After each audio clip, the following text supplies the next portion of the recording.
अस्सलामुअलैकुम वरहमतुल्लाहि वबरकातुह। तो आज जो हम बात कर रहे हैं ये टेक्निकल टॉक सीरीज का हमारा 5th एपिसोड है।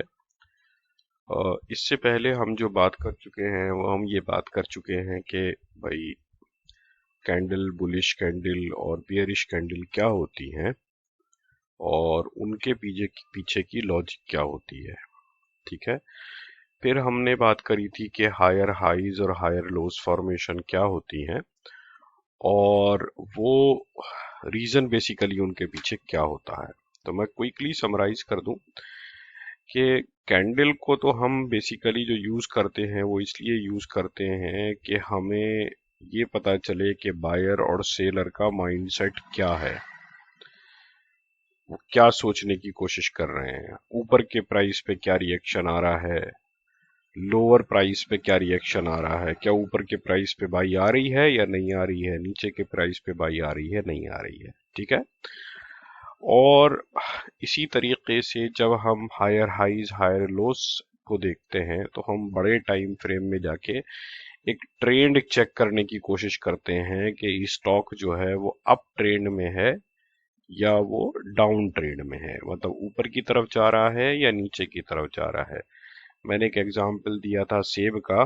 तो अगर पहले एपिसोड से ही दे रहा हूं, तो अगर स्टॉक अप ट्रेंड में है तो जरूरी नहीं है कि वो लगातार अप ट्रेंड में चलता रहे। मान लो वो डेली टाइम फ्रेम में अगर अप ट्रेंड में है तो उसके साथ साथ बीच बीच में जो उसके आरली या 4 आरली टाइम फ्रेम होगा उसमें हो सकता है वो सेल जो है वो दिखा रहा हो, क्योंकि जो लोग प्रॉफिट लेते रहेंगे वो निकलते रहेंगे। तो इसलिए आपको मैंने बोला था कि बड़े टाइम फ्रेम में आपको देखने की जरूरत है कि ट्रेंड क्या होता है, और बड़े टाइम फ्रेम के लिए मैंने बोला था डेली और वीकली। ठीक है। तो पहले आप सबसे पहले जैसे ही आप चार्ट खोलते हैं, चार्ट खोलते ही आप सबसे पहले ये देखते हैं कि ट्रेंड क्या है। नंबर एक, हायर हाइज हायर लोज वाला ट्रेंड क्या है, अप ट्रेंड है या लो डाउन ट्रेंड है। अगर अप ट्रेंड है तो आप चलती हुई ट्रेन में चढ़ने की कोशिश कर रहे हैं। ठीक है। और अगर डाउन ट्रेंड है तो आप उसमें चढ़ रहे हैं क्योंकि सेटअप आपको अच्छा लग रहा है, तो आप ये कोशिश कर रहे हैं, ये देखने की कोशिश कर रहे हैं कि क्या यहां से कोई रिवर्सल आ रहा है, क्या यहां से सपोर्ट बन रही है।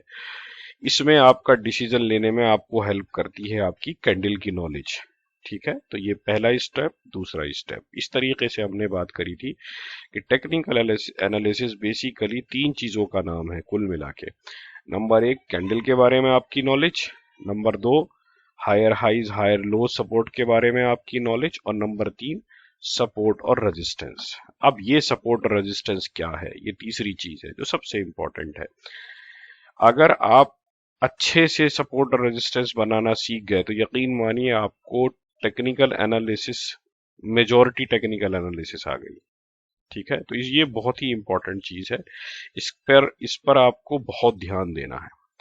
तो आज हम इंशाल्लाह इसी के बारे में बात करते हैं। तो शुरुआत करेंगे बिस्मिल्लाहिर्रहमानिर्रहीम अपने डिस्क्लेमर के साथ।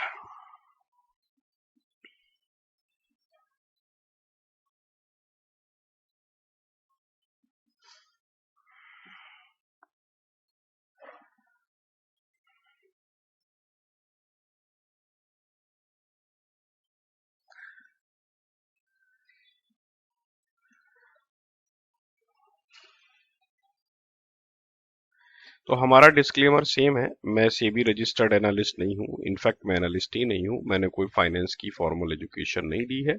मैं आप लोगों के साथ अपना नॉलेज और एक्सपीरियंस शेयर करता हूँ। मेरे किसी भी एग्जाम्पल को आप बाई सेल रिकमेंडेशन ना समझे, और जहां से भी आपको नॉलेज मिले आप उसको लेने की कोशिश करें। अगर कोई स्टॉक आपको दिखाया गया है तो सिर्फ एग्जाम्पल के तरीके से दिखाया गया है, आप उसको बिल्कुल भी ये ना समझे कि वो बाई या सेल रिकमेंडेशन है।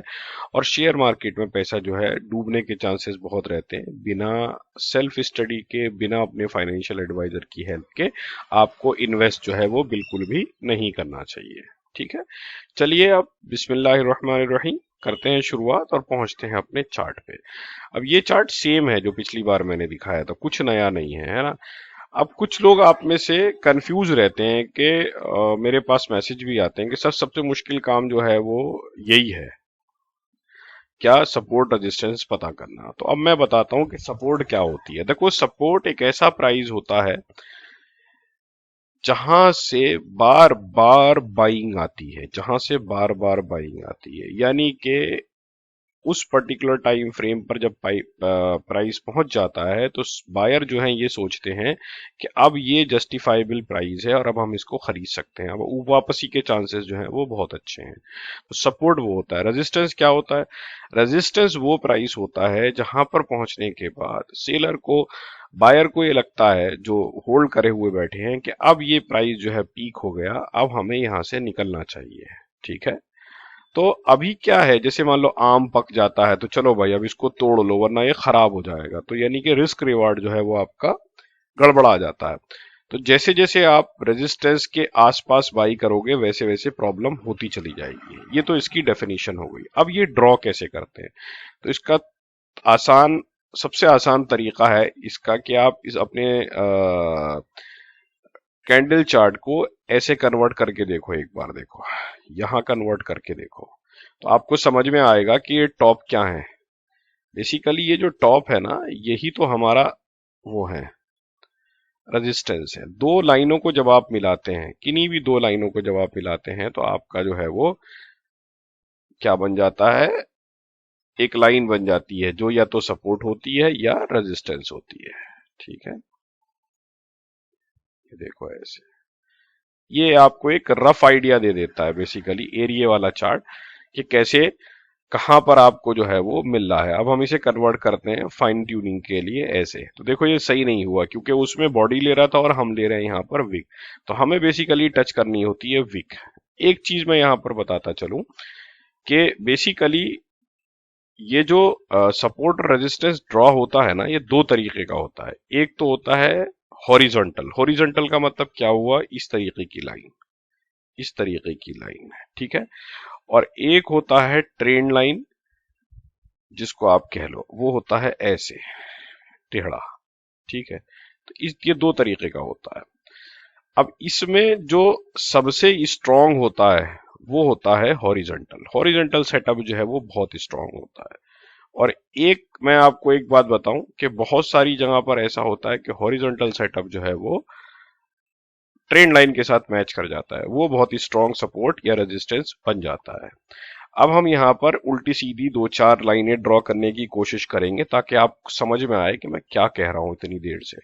और ये इतना मुश्किल नहीं है, बहुत आसान है। अगर कभी भी आपको चार्ट के ऊपर क्लैरिटी ना हो कि क्या हो रहा है, तो आप अपने माउस के स्क्रॉलर को ऐसे करिए जैसे मैं कर रहा हूं, अभी छोटा बड़ा करिए, यहां पर जाइए। ये अभी एक दिन का चार्ट है, इसको आप एक वीक के चार्ट पे लेके जाइए। कुछ दिखाई दे रहा है, कुछ क्लैरिटी आई? नहीं आई। चार्ट पे हमेशा सिर्फ दो टाइम फ्रेम में काम करिए, इसके नीचे जाके चेक कर लीजिए, बट ज्यादा उस पर ध्यान मत दीजिए। मेरा मोस्ट प्रेफरेबल जो है वो है डेली टाइम फ्रेम। अगर आप चाहें तो आप वीकली में भी कर सकते हैं, ठीक है, लेकिन डेली सबसे अच्छा होता है। तो अब हमने क्या बोला था कि दो टॉप को या दो बॉटम को जब आप टच करते हैं तो वो क्या कहलाता है, आपका रेजिस्टेंस या सपोर्ट। अब हमने देखो इसको यहां से पकड़ा और हमने इसको यहां से यहां मिला दिया, ये हमारी ट्रेंड लाइन बन गई है ना। देखो एक ये मिला, एक ये मिला, एक ये मिला, अब ये दो मिलाई थी, तीसरी भी मिल गई। इसी तरीके से अब हम यहां से मिलाते हैं, यहां से हमने पकड़ा और देखो इसे मिला दिया, इसे मिलाया, इसे मिलाया, इसे मिलाया। अब एक और दिखाते हैं आपको, ये सब हम ट्रेंड लाइन बना रहे हैं क्योंकि ये हॉरिजॉन्टल नहीं है। अब मैं इसको यहां से बनाता हूं, बन नहीं है क्या? जरूरी लाइन मत बनाइए, जबरदस्ती लाइन मत बनाइए। जरूरी नहीं है कि आप लाइन बना पाओ, कोई जरूरी नहीं है। बहुत बार ऐसा होता है नहीं दिखता है, देखो ये दो ही बन नहीं है, इसके अलावा आप टच करोगे तो कट जाएगी। अब इसमें सबसे इंपॉर्टेंट क्या है कि बीच में आप कोशिश ये करें कि कोई कैंडल जो है वो कटनी नहीं चाहिए। अगर कैंडल कट गई तो प्रॉब्लम आ जाएगी, इसका मतलब फिर आप जो है वो ट्रेंड के बाहर जा रहे हैं। अब जैसे मैं इसको ड्रॉ करता हूं, ये देखो, ये मैंने ये ड्रॉ किया, ये वाला इसका टॉप बनाया मैंने, इसको कनेक्ट किया, है ना। इसी तरीके से एक दो, ये वाला दो, इससे टच नहीं हो रही है, इसको छोड़ दिया। ठीक है। अच्छा, दूसरी चीज कभी भी जब आप ऐसे टच करते हैं ना, तो आप ये मत मान के चलिए कि ये डॉट जो है, जो बन रही है ये लाइन, यही आपका सपोर्ट और रेजिस्टेंस है। नहीं, मार्केट एक प्रैक्टिकल चीज है, वहां पर आपको एक रेंज मिलती है। जैसे मान लो 200 से 205, 100 से 102, 90 से 90 91, यानी कि 90 से 91 के बीच की रेंज है। 80 के नीचे मान लो 80 और 78 की रेंज है। एग्जैक्ट 80 नहीं होगा, एग्जैक्ट 78 नहीं होगा। तो आपको अपना स्टॉप लॉस और टारगेट जो है वो एक रेंज में रखना है कि भाई इस रेंज के नीचे गया मैं तोड़ूंगा। अब जैसे यहां पर अगर आप देखोगे, तो अब मैं समझाता हूं आपको इसकी लॉजिक, है ना। ये तो हमारी ट्रेंड लाइन वैसी वाली हो गई। अब हम इसको अगर हम ड्रॉ करते हैं वर्टिकल वाले में, तो देखो एक तो ये रही हमारी, यहां से ये रही, यहाँ पे ये सपोर्ट ले रहा है। एक ये रही, देखो दिखाता हूँ, ये इसका रेजिस्टेंस है। इसी से डबल टॉप ट्रिपल टॉप बनते हैं, जो मॉल बोलते हैं ना, डबल टॉप बन गया, ट्रिपल टॉप बन गया, वो इसी से बनते हैं। देखो ये रहा, ये बेसिकली एक रेंज है। यहाँ पे टच किया था इसने, इसको टच किया, हमने इसको आगे बढ़ा दिया, ठीक है। और ये देखो तब तक ऊपर नहीं गया, ये अगर हम इसको ऐसे करते हैं, ये तब तक, ये मैं कभी आपको मैंने बढ़ा दिया नहीं, ये मैं बढ़ा रहा हूं दिखाने के लिए आपको। इसको मैं डॉटेड में बढ़ा देता हूं ना आपको, इसको हम कर देते हैं डॉटेड, ठीक है। अब आप ये देखो, ये यहां पर टच करके आया था, ये रेजिस्टेंस बन गया, फिर उसके बाद ये नीचे गया, नीचे इसने ये सपोर्ट ली, देखो ये सपोर्ट बन गई इसकी एक।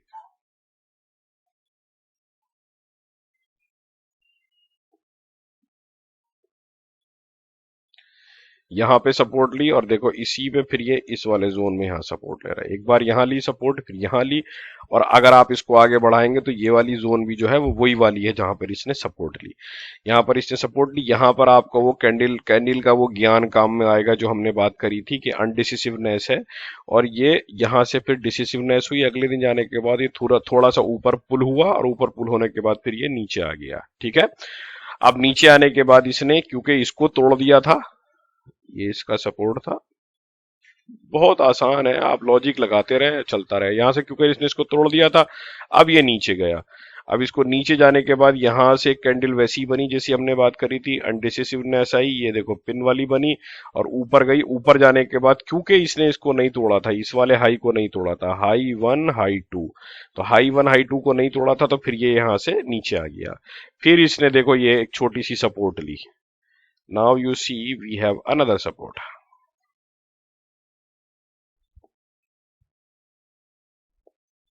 दिख रही है। एक सपोर्ट इसने यहां ली, देखो एग्जैक्टली कैसे टच करके वापस गया। अब ये रेंज देखिए आप, एग्जैक्टली इसको मत चेक करिए, रेंज देखिए कि इसके मतलब ये है 352, तो आप यहां से 351 से 355 की रेंज लेंगे। यहां से टच करके ये ऊपर की तरफ गया, और ऊपर की तरफ जाने के बाद इस बार एक बार अटेम्प्ट किया, फेल हो गया, दूसरी बार अटेम्प्ट किया, फेल हो गया, तीसरी बार अटेम्प्ट किया, पहले ही थक गया, चौथी बार अटेम्प्ट किया, फिर फेल हो गया, पांचवी बार अटेम्प्ट किया, थका, थोड़ा सा थका, देखो ये नीचे आया, लेकिन इस बार जो थे वो वॉल्यूम आ गए। नीचे देखिए आप, ये वॉल्यूम का पैनल है, वॉल्यूम के बारे में भी इंशाल्लाह हम बात करेंगे। इस बार जो थे वॉल्यूम आ गए, यानी कि इस बार बायर ने क्या बोला, भाई अब हम नहीं छोड़ेंगे। पिछली बार भी तुम्हें छोड़ दिया था क्योंकि बायर नहीं आए थे, देखो थोड़ी सी कोशिश करी थी बायर ने, उसके बाद भी थोड़ी सी कोशिश करी थी बायर ने, उससे ज्यादा करी थी, तीसरी बार भी कोशिश करी थी, लेकिन इस बार बायर बहुत कम थे। इस बार बायर थोड़े से ज्यादा थे नीचे, देखो 3 दिन तक। और अब के तो बायर, यानी कि अगर मैं आपसे यहाँ पे बैठा हुआ होता, इस जगह पे अगर हम बैठा हुआ होता, मैं बैठा हुआ होता, तो मुझे तो ये पता नहीं है क्या होने वाला है, लेकिन मैं इस वॉल्यूम को देख के कह सकता था कि मेरे पास ये जोन था, कि इस वॉल्यूम को देख के मैं कह सकता था कि भाई पॉसिबिलिटी क्या है कि ये इसको तोड़ के ऊपर निकल जाएगा, क्योंकि ये वॉल्यूम आ गया था, इतना बड़ा है, दो आ गया था, ये वॉल्यूम इससे पहले कभी नहीं आया। तो ये कौन सा दिन था, ये दिन था हमारा 30 जुलाई 2024 को। मैं जब शाम में बैठ के इस चार्ट को देखता, तो मैं कहता कि भाई अब जो है बायर ने कंट्रोल ले लिया है, और अब यहां से ये ऊपर जा सकता है। ये 308 से और कहाँ गया है, 377। अगर हमने यहाँ पे भी लिया होता 331 पे, या यहाँ पे लेते अगर हम अगले दिन 323 पे, तो हमें ये 380 तक आज हमें जो है वो देखने को मिल जाता। ठीक है, ये बहुत ही आसान सा है। एक चीज मैं आपको बता दूं, देखो सपोर्ट रेजिस्टेंस एक ऐसी चीज है जो जब आप सामने देखते हो ना पेपर पे, या कोई आपको समझा रहा होता है, तो बड़ा आसान सा लगता है कि अरे यार ये तो कुछ भी नहीं है, ये तो बहुत ही आसान सी चीज है। लेकिन जब आप बनाने बैठते हो ना, तो ये भाई बहुत मुश्किल होता है। इसके लिए आपको ना प्रैक्टिस करनी पड़ती है। मैं जितनी आसानी से बना रहा हूं, अगर आप मुझसे आज से कुछ सालों पहले कहते कि बना के दे दो, तो शायद मैं नहीं बना पाता। ये देखो एक सपोर्ट ये मिल रही है, ठीक है, और देखो ऐसे ही काम करता है। अगर आप इसको भी देखेंगे ना, तो ये देखो यहां से एक बार टच होके नीचे आ गया, फिर ये पूरे कंसोलिडेशन में रहा। ये कैंडल, मल्टीपल कैंडल ने कई बार कोशिश करी लेकिन नहीं।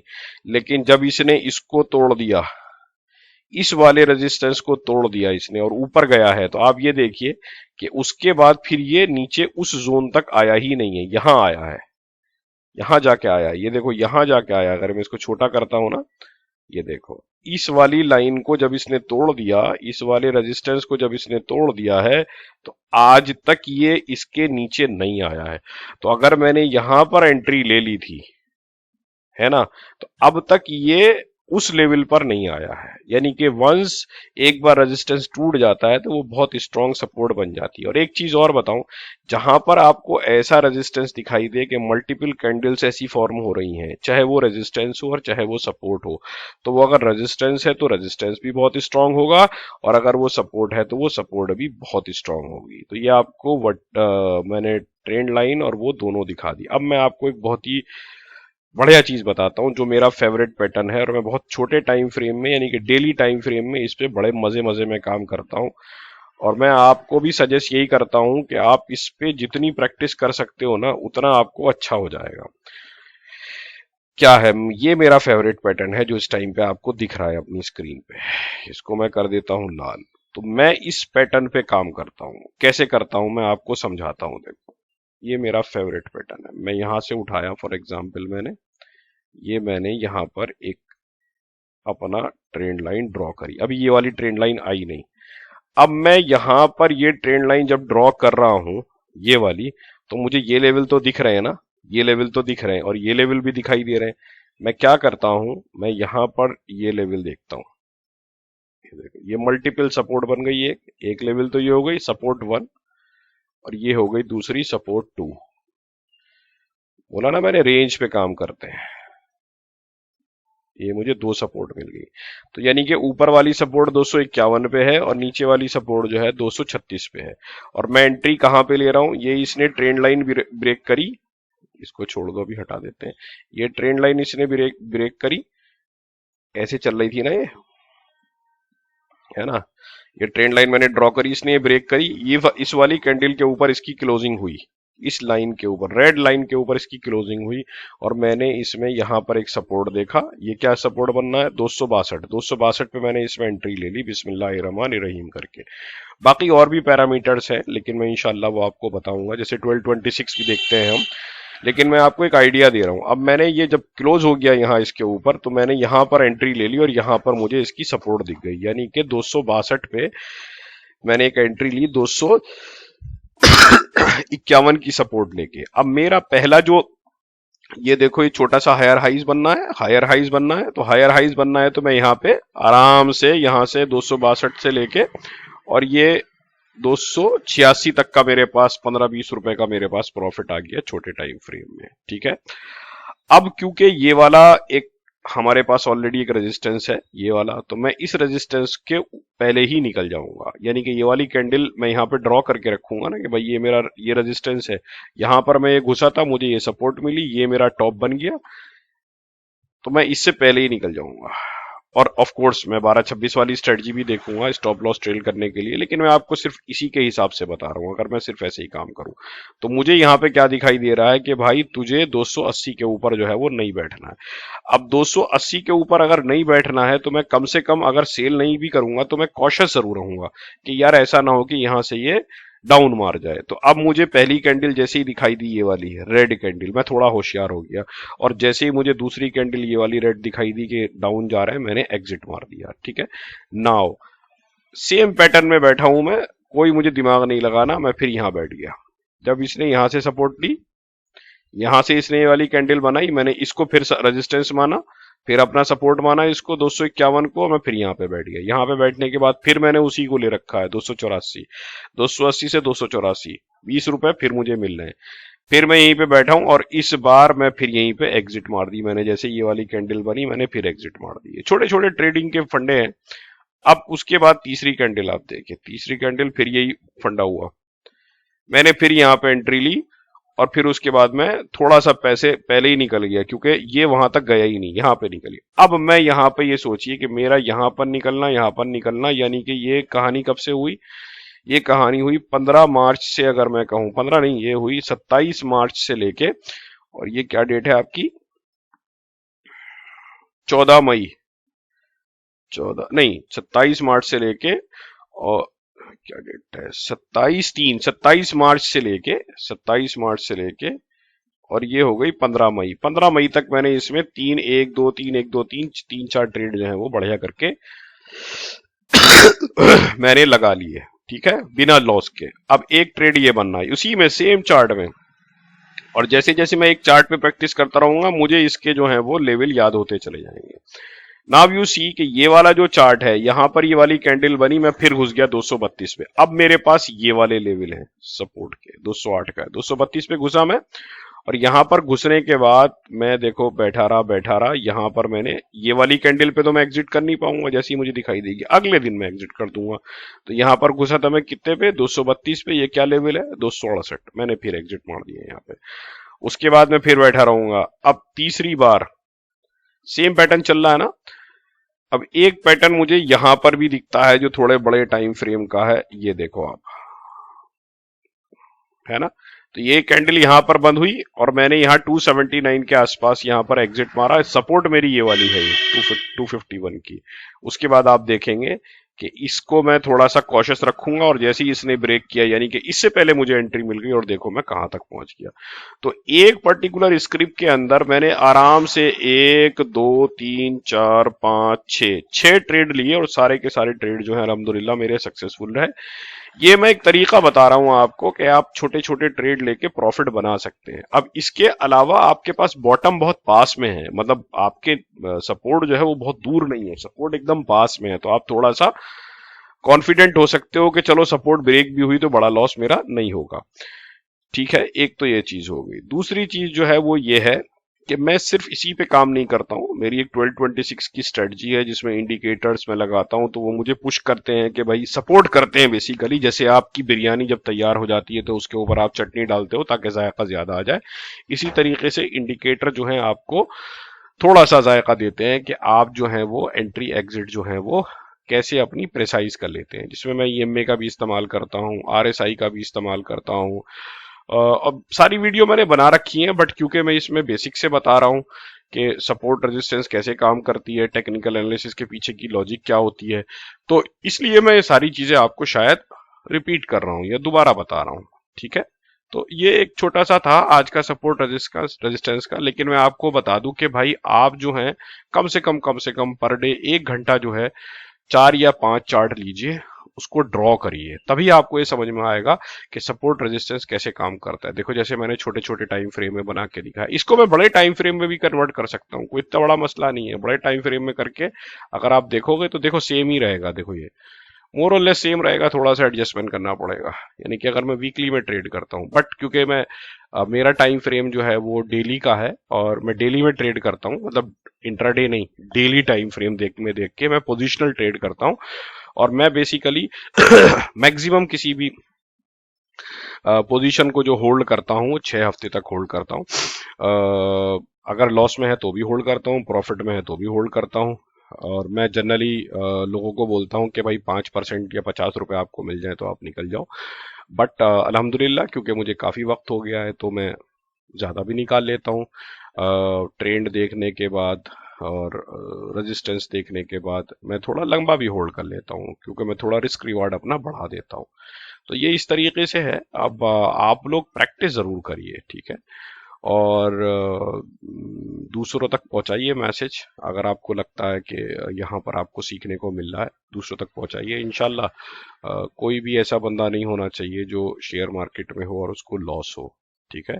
शेयर मार्केट बहुत आसान सी चीज है, बहुत ही लॉजिकल है, और ये मेरे ख्याल से एक ऐसी जगह है जहां पर आप रहकर अपना हलाल रिस्क कमा सकते हैं। चैरिटी जरूर करिए, जो भी आप ट्रेड अपने ले रहे हैं चैरिटी करिए। कोई वाइल्ड एंट्री मत लीजिए कि भाई मैं 50 लाख रुपए की एक एंट्री ले रहा हूं, मैं हीरो हो गया, सुपरमैन बन गया। ऐसा नहीं होता है, ठीक है। दुआओं की दरख्वास्त है भाई। इंशाल्लाह अगले एपिसोड में मुलाकात होगी आपसे। अल्लाह हाफिज।